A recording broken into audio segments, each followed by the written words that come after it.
नमस्कार. आज लातूरमध्ये अखिल भारतीय नाट्य परिषदेच्या कार्यक्रमासाठी सुप्रसिद्ध अभिनेते मिलिंद शिंदे सर आज आलेले आहेत. आपण त्यांच्याशी आज बातचीत करणार आहोत. सर नमस्कार. नमस्कार. लातूरमध्ये आपलं हार्दिक स्वागत. धन्यवाद. अखिल भारतीय नाट्य परिषदेच्या निमित्तानं आज आपण लातूरमध्ये आलात. काय वाटतं लातूरबद्दल? मला फार लहानपणापासून लातूर बद्दल कुतूहल होतं. मुख्यमंत्र्यांचं गाव असं कधी जायला मिळेल. तर याच्या आधी एकदा येऊन गेलो मी, पण ते अगदी 2-3 तासासाठी येऊन गेलो नाट्याच्या प्रयोगासाठी. पण आज मी दुपारी 12 वाजल्यापासून इथेच आहे. कुतूहल होतं आणि आलोच इथे. तर आमच्या नाट्य परिषदेच्या कामाबद्दल काय वाटतं आपल्याला? नाट्य परिषद शैलेश भैयाबद्दल आमच्या शैलेश भैया आणि त्याची जी शाखा आहे, महानगर शाखा मला वाटतं, की कुठल्या प्रत्येक गावात नाट्य परिषद आहे म्हणून नाट्यकला थोडीशी जिवंत.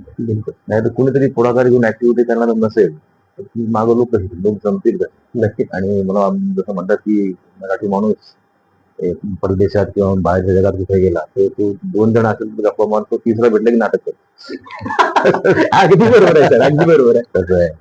तर तसं ते की कुणीतरी पुढाकार घेऊन करणार पाहिजे. इथले शाखेची माणसं करतात, त्याच्यामुळं नाट्यकला जिवंत राहते आणि नवीन लोकांना समजते. तर आता नाट्य परिषदेच्या निमित्तानं आज इथं आलात आहात, तर लातूरकरांसाठी एक चांगला संदेश द्या काहीतरी. काय कलावंतासाठी काय म्हणजे की तुम्ही इथं तर मला नेहमी असं वाटतं की लातूरमध्ये एक नाट्यशास्त्राचं डिपार्टमेंट असायला हवं. एम.ए. ड्रामॅटिक्स किंवा बी.ए. ड्रामॅटिक्स कुठल्या तरी कॉलेजला सुरू व्हावं, जेणेकरून आधी तुम्हाला इथून औरंगाबादला किंवा मुंबईला जाऊन ट्रेनिंग घ्यायची गरज नाही. इथं एवढं राजकीय एवढं मोठं इथं वरद असताना इथं जर एम.ए. ड्रामॅटिक्स किंवा बी.ए. ड्रामॅटिक्स सुरू केलं तर इथल्या मुलांना शिकायला मिळेल. त्यांना आता पूर्वी असं होतं अभिनय उपजत आहे आणि अभिनय वगैरे, बरं तो असतो पण प्युअर करण्यासाठी लगेच तुम्हाला ते कानच लावावं लागतं. ती कानं जर तुमच्या गावात लागली तुम्हाला, तुम्ही मुंबईला जाऊन करता. आपल्याकडे काय होतं, राज्य नाट्य स्पर्धेत एखादं बक्षीस मिळालं त्याला वाटतं की आपण कलावंत झालो, बरोबर, मुंबईला जातो. मग तिकडे मुंबईला गेल्यावर मग मोठ्या कलावंतासमोर पायामध्ये घाम जमा होतो. ते काही तशी शिक्षणाची सोय झाली.